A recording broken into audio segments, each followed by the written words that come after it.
The rose is delicate, beautiful, and people don't think it would be able to withstand some of the things it goes through, like the human spirit. But you can still move through the very hard things in life. I am the rose. This is our concrete. These are my damaged petals. But you still rise to reach the light. Hello, and welcome to the Connect podcast. This show is all about helping you connect to your soul's calling so you can take action on it. Because the sweetest success is a blend of discovering your purpose with the inner drive to bring it to life. I'm Sheila Botello, health coach, lifestyle entrepreneur, and mom of two, best known for my online wellness programs, mentoring, and self-love passion. Listen in for inspiring interviews, solo chats, and Q&A sessions that will move you past overwhelm towards what lights you up. Stop accepting good enough and go for your version of great in your health, business, and relationships. Let's get started. If you've listened to some of my other episodes, you may have caught on that music and the arts are a really important part of my life and actually my self-care. That's why I've been looking forward to sharing this interview with you.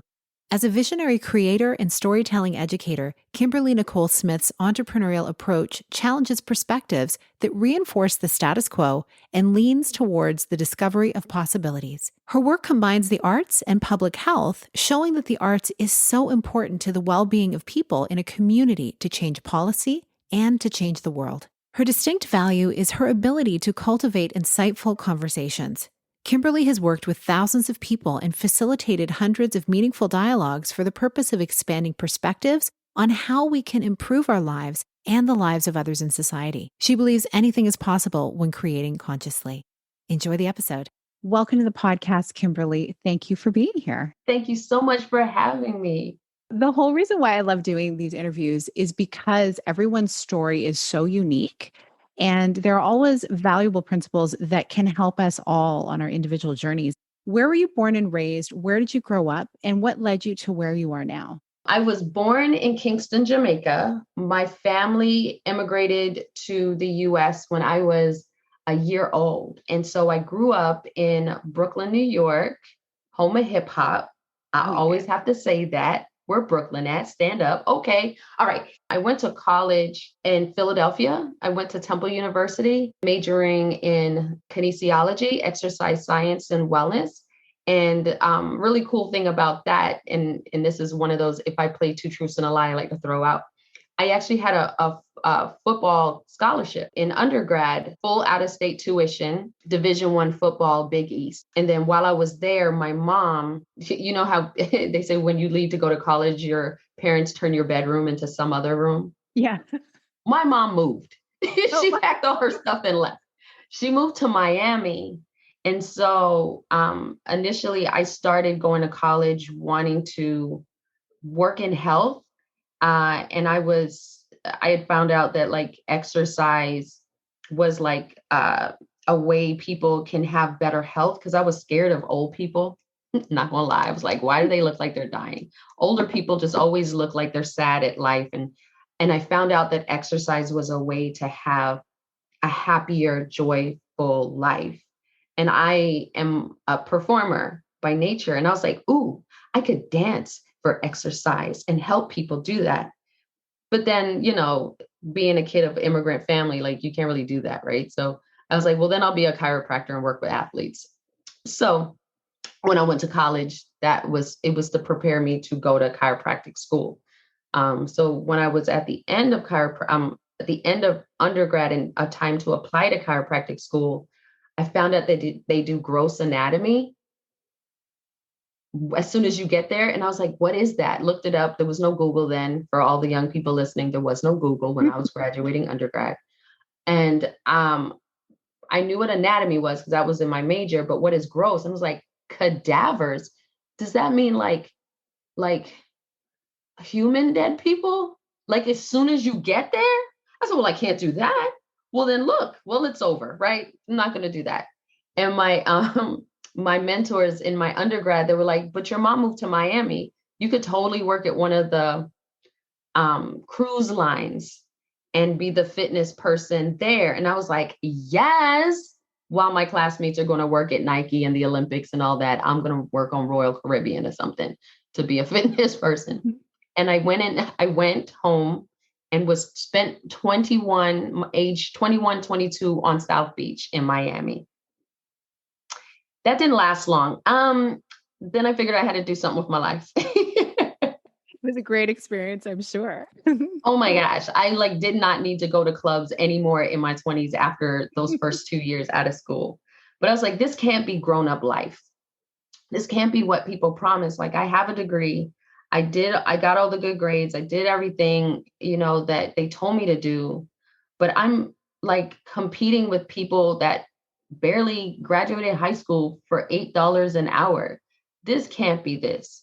So I knew I needed to go to grad school, but I didn't know what I wanted to do. And so I went on a journey of watching and discovering what's out there that made sense to me. So I literally, all the universities in the area in Miami, I just went through their catalog online and and I didn't, now that I'm telling you this, I'm like, oh, wait, that was my intuition. That was the thing in me calling to me. So I would stop at that sounds like it's interesting and something I want to learn. Well, what are they teaching people? And I just read through and yeah, that's not it. And then I would go through and I landed at public health. And I also landed on counseling, mental health counseling. I was like, yeah, because that's going to help me figure out how to help people. Okay, we'll do that. And then my fiance at the time, now ex-husband, shout out to my friend, won't give his name on the thing, but it's good friend still. But he was my college sweetheart. He had always said if he didn't get into the NFL, he was going to join the Army. And so we were engaged at this point. And he was talking about going to the military. And so I went with him to the recruiter to find out, what does this mean for our life together? What does this mean for me? And the recruiter was talking to him about all the things, all the things that you get. And I said, well, heck, I only get this because I'm married to him. Hold on, my parents got divorced when I was 3. So I know this might not be forever. Let me think about this for myself. So I asked questions for myself. Of course, the recruiter was happy because he's getting 2 for the price of 1, right? Yeah. So I went in and he said, I had just taken the GREs to get into school. Thank goodness, because the ASVAB that you take here, it kind of already has your brain thinking about certain things that I would not have known just going in, about mechanics and that kind of thing. So they can assess what kind of jobs you can apply for with the military.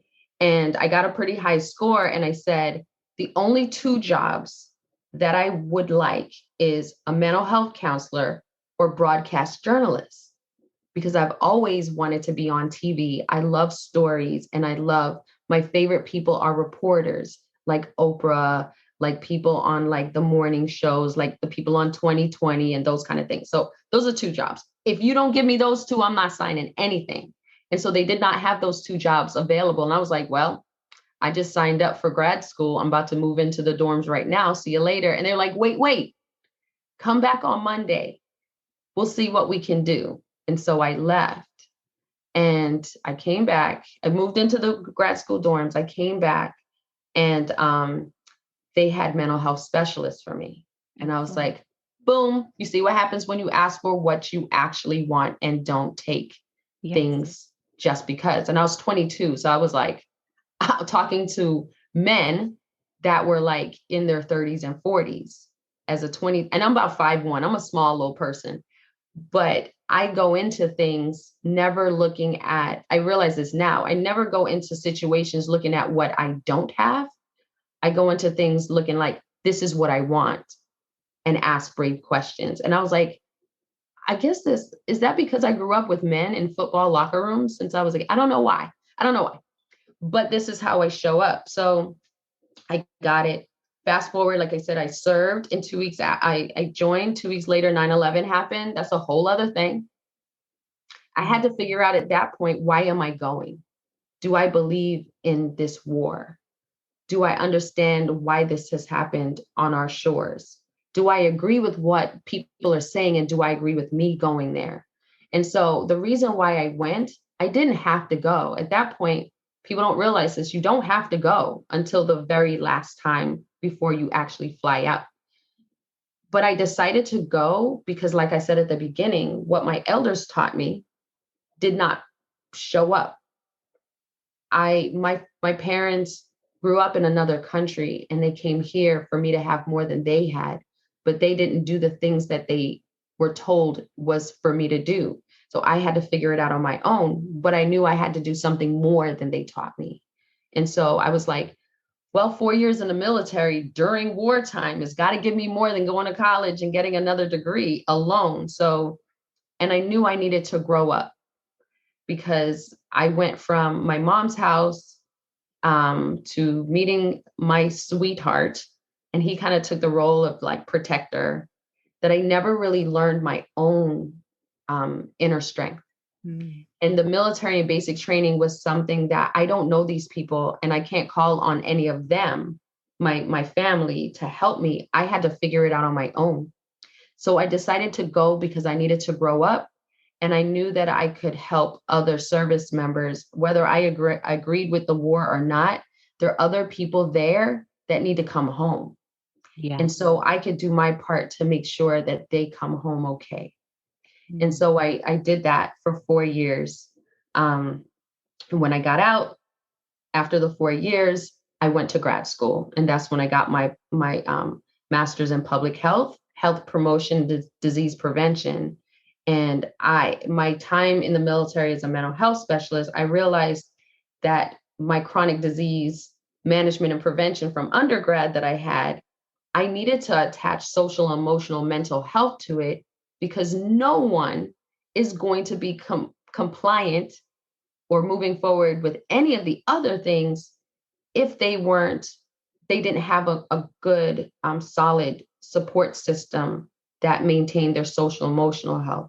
So like the disruptor I am, I was yelling this from the hills because everybody's working on HIV prevention at the time when I was doing that work. And what I learned about HIV prevention and other chronic diseases, like it still is, it can affect anyone, but it has to do with how are you having conversation in your social interactions to keep yourself safe and preventing contracting it? How are you able to, even with COVID, I'm looking at now, like, how do you are able to advocate for what you believe in so that people around you, they're not wearing a mask or they're choosing something different. But if you choose what you want to, how do you have conversation? That's social and emotional well-being. Yes. If you feel like you can advocate for yourself in spaces to keep you safe. So that's how I got here. And like I said earlier, in my own journey after several years. So that was 2008 that I graduated from public health school. And it was 2016, 15. Well, I became a mom in 2012, but it was 2015 or something like that over there, that I going through my own mental health journey, postpartum depression, probably anxiety, depression from military and other things before that, that I realized that the things I was doing in public health and counseling and all that is actually happening on stage in the theater and with artists, right? When they collab with each other, but when they work with the director and the actors work with the director on stage, when the way that artists and performers collaborate with the audience and in community, all that stuff is happening in theater, but why aren't they doing it together? And so I set out to do that. And so that's how, just to kind of end that story, that's how I ended up where I am today, as an arts and public health practitioner, health educator, storyteller, and I work in venture creation in that space, to do a lot of things. It's a lot of things. It is. And all of this really brings an amazing amount of insight into the human mind and spirit. You've seen people from many different walks of life and in many different situations, peacetime, wartime, all of these things. And not only that, but being the child of an immigrant family and coming through so many different experiences in your own life, you are able to glean beautiful information that can help other people. And I'm thinking, just as I listen to your story, it's no wonder that you have named yourself the Tenacious Rose because you've had to come through so many of these things. But describe, what is Tenacious Rose? Like, where did that come from specifically, that title? Thank you so much. It's so funny. I actually don't even like roses. Um, I don't. I think my favorite flower is like a lily, and hibiscus, whatever. But one day, just randomly around this time where I was kind of trying to figure out, like, how do I show up where I am right now is still working in public health, but working in more like a corporate setting. I was finishing, I have a lot of education friends, a lot. I was finishing a graduate certificate in professional coaching at Duquesne University in Pittsburgh, but I was still living in Florida, but I was doing that and really going through, I have found anytime you go through wanting to be a helper spirit, you have the thing that you want to help people do the way you want to, you have to be in that journey yourself. And so I was in a space where, like I said, for years, I had realized that where I was in public health and applying for jobs, it didn't make sense to who I was. And I wanted to create my own and figure out how to do that. And I didn't quit my job yet, but it was on the verge of quitting my job. But I was trying to figure out what that meant. Like, what's my message? What do I do? How do I help people? And one day, randomly, Spirit said Tenacious Rose. And I was like, where did that come from? And at the time, I was wearing a necklace that my late sister-in-law had bought me. She'd passed away like 2 weeks after my last son was born. But when I was pregnant with my first son, she worked at a jewelry store and worked with a jeweler and made me my first Mother's Day gift.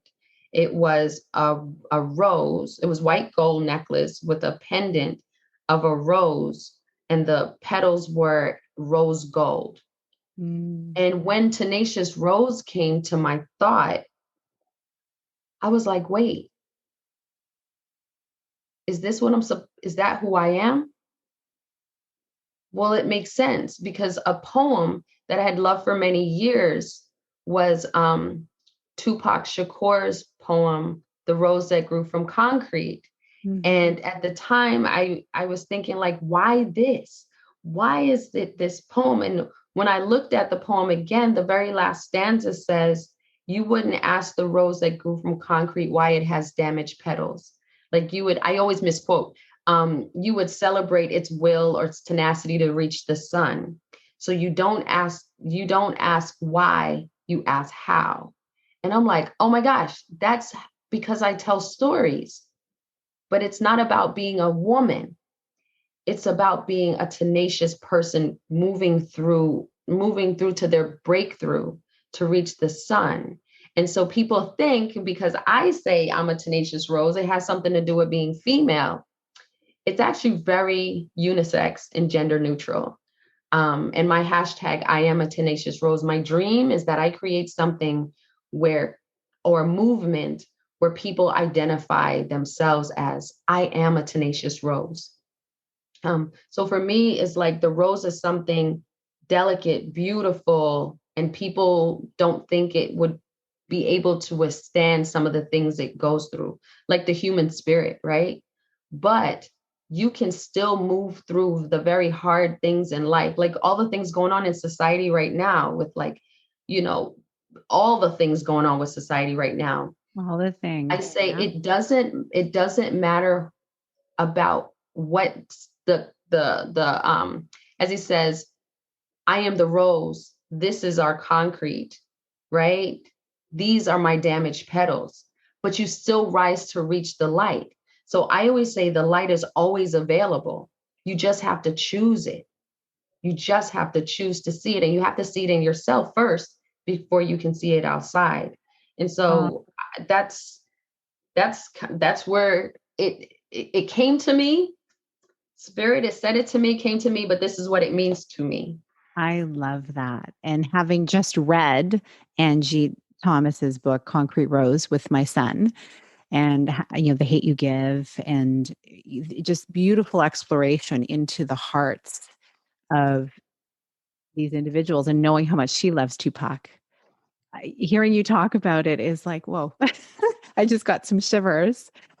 Oh my goodness. I love that the storytelling, I have to say, it's no wonder that you are a storyteller, because I have all these questions, but I'm just like, just sitting here listening. Oh, right. I'm supposed to be asking things. I love what you're sharing, and I could listen to you for hours.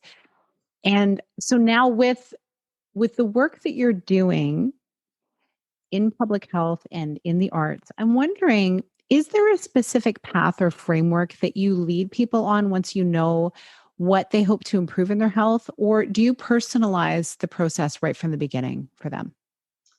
So that's where I am right now. So I have I engage with people no matter what I do from my story.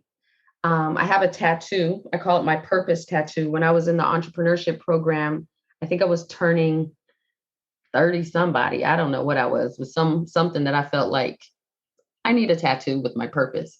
Because what I found was when you find your purpose, life gets really simple, because this is what I'm supposed to be doing. But it's also really easy to go off track and things feel crazy.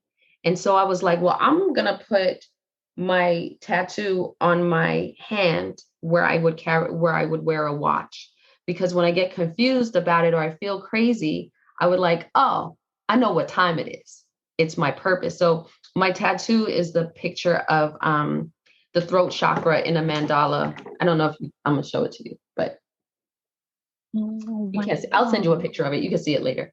But it has the throat chakra in it. And I was told that that's my strength. When I speak, people pay attention. I don't know why. I don't know why that is. But I use my story and my voice as how I guide people. But I shine my light to light the path of others on their journey. So I do that by telling the story of my journey. And so I kind of just share it, and whatever my spiritual gift, I'll say this. My spiritual gift that I notice is that I will speak something to someone. I don't know why. I call it channeling. I don't know. I'm the vessel. And I'm like, okay, well, this is happening. But what I notice, whether I know them or they're strangers and I just happen to sit next to them, whatever it is that I'm delivering to them helps them go take the next step that they've been hesitant to do. That's So I don't amazing. really, it's a state of just being.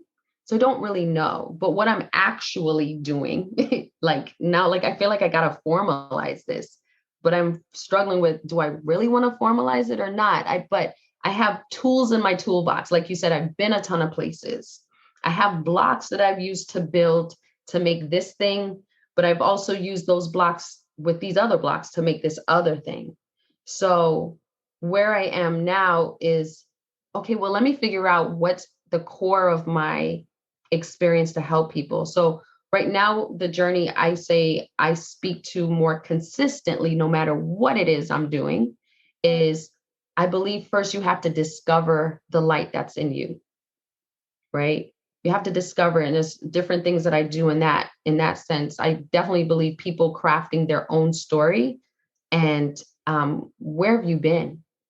There were places in my life, in my story, that there was no light at the end of the tunnel, none. But call it faith, call it whatever you want to. Only thing I knew was, only thing I'm in charge of is having the bravery to kick my foot out and trust that wherever it landed, it was going to be in the right place. But I had to use, I know this now because I went back and was like, hey, I have a story. There's this and this and this happened during whatever random season. And then I'm like, oh, Spirit was telling me something that I didn't realize that I was being told then, that I can see it now and understand that I wasn't by myself. Isn't that interesting? Like in that Yes, moment, you can look back and you can just get a soul hit as to what was that? The purpose to right. everything, the purpose in our pain, the purpose in the turmoil. And in the moment, it can be hard to really see that. But looking back, It powerful. only makes sense on the other side, right? I Yeah. heard an entrepreneur told me that too. Like some of your random path doesn't make sense while you're on the path. It only makes sense when you're on the other side. And I'm like, oh, okay, that makes sense. But so one, your story, right? But I also have some other questions that I would ask myself on my journey that I now share with others. Like, um, when I'm at my best, I'm looking because I have it in my world, but at my best, I know for me, at my best, I engage the world with tenacious audacity. What is my oxygen? What makes my heart sing? Those kind of things, right? What is what is my gut, my intuition, my divine wisdom? What is it telling me? Do I trust it? Am I practicing it? Right. So I say discover your light first. And then moving on is like, well, now I gotta feed and nourish that light, right? So like we were talking about before, like what am I taking in Mhm. my world? Who are the people around me? What are the things that I'm doing? How am I taking care of this vessel that I'm in with my physical well-being? How am I nurturing me? And how am I expressing gratitude and friend creativity? How am I just giving myself space to just make stuff up because it sounds good? Yeah. And it's amazing because it's, again, that creativity we keep talking about because you never wanted to put yourself into a box. And you've done a lot of research in the new field of arts and public health. And it really documents that the arts are so important to the well being of people in a community to change the policies that are happening and to change the world as a whole, because it's like one person at a time will make these changes. And I love that creativity is at the heart of it. I really feel like the entertainment world has been doing this for us for years, but people didn't realize the impact until recently. And we see how it's carried us through this past wild and crazy year. And, I'm a singer. I believe deeply that the arts are so integral to enjoying our lives. So, how did you uncover that this was the work you were meant to be doing and that this was the message you were meant to be sharing? Because, and then also, please let me know what is on the horizon for you in the arts area of the work that you're doing. Yeah, I love that. Thank you. So I didn't uncover anything. It came and found me. I literally, like I was just saying about swing my leg forward and wherever it Right. landed, I knew it was going to be the right place. Mhm. I promise you, years ago in the journey and different spaces and transitions in life, um, a person was in my world that told me, trust your gift. And I was like, what gift? I was like, I knew there was something about me why do I know things? And I have convinced myself not to. And whenever I second guess it, is when I end up in trouble or hurt or damaged in some way. Oh, And this I've been person was there. like, right. And so he said, trust your gift. And I was like, okay. And the moment I trusted my gift, everything started happening without my own effort. But it was just so my job was just to keep myself ready to receive. And so I didn't know what entrepreneurship was at that time. I didn't know my current husband and the family that I have now with that person. I didn't know the mentors and the friends and the communities that I'm a part of. But as I was guided through those things, I say it found me. And then because I had been already able to discover and understand about the importance of feeding my light. Now I'm in a place that I can be the light in Yeah. all these different places through entrepreneurship, through health education, through coaching, through being an artist, through being ridiculous host MC for every doggone thing. If there's a microphone and a get together, I'm with it. So be the light. I didn't do anything other than that. And so to answer your question, what am I working on now?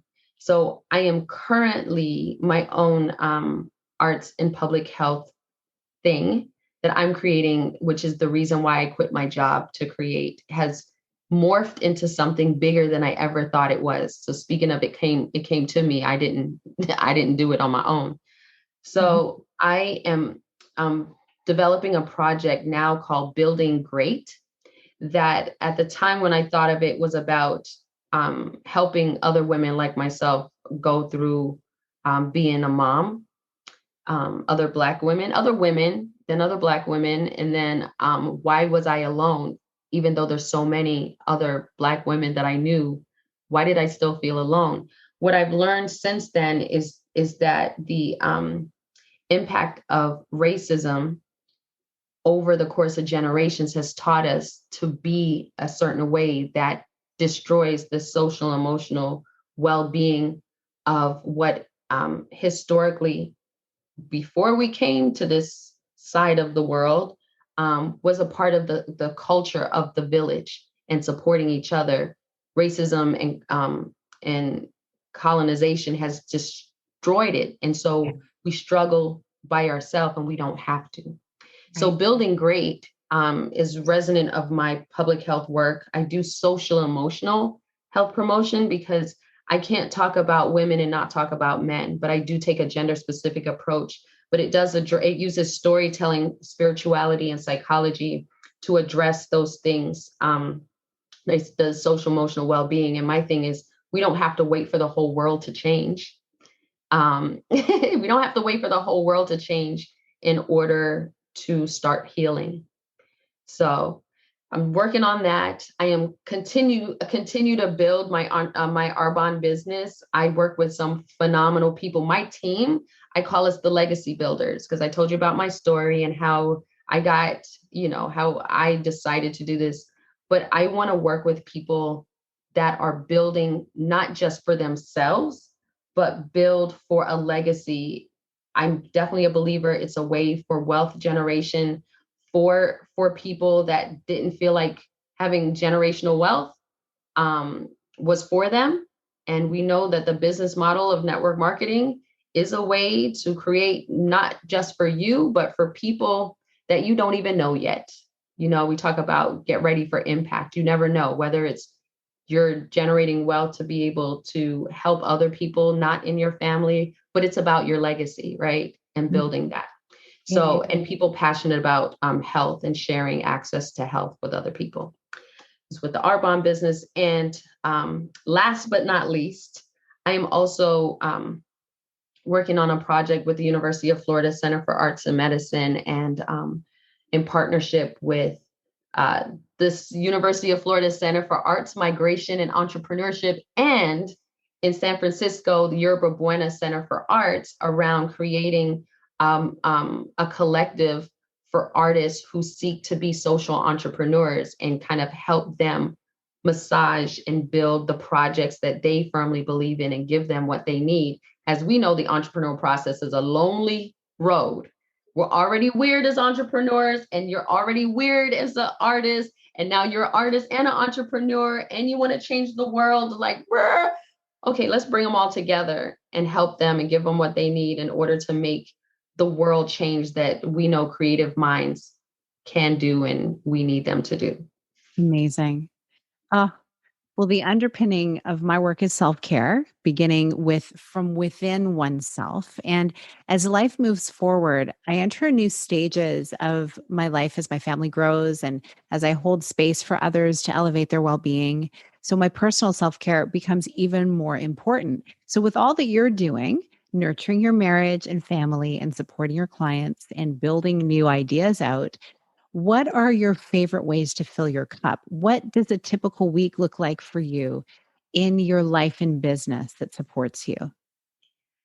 Thank you. That is, girl, that is so, and as my story, right? I put myself, it's not pressure, but I put myself in a position that if I'm shining my light, I get to shine what's possible for other people. So self-care is huge in that, right? So we probably talked about the Unfit Selfish Mom, which is another show and story that I'm producing. I forgot to tell you about that, but it's about when I chose to put my mask on first and not feeling guilty about it.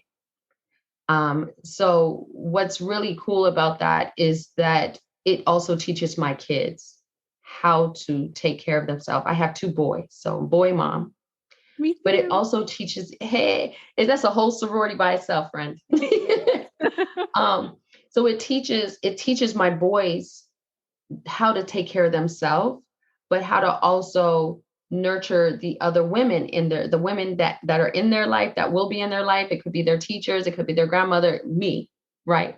And I'm lucky to have my husband that also holds space for me. So because I value my care first, first, right? They're going to be cared for because we're good people, right? At the end of the day, we're not going to like not care for the people in our life. Like that's just naturally not who we are.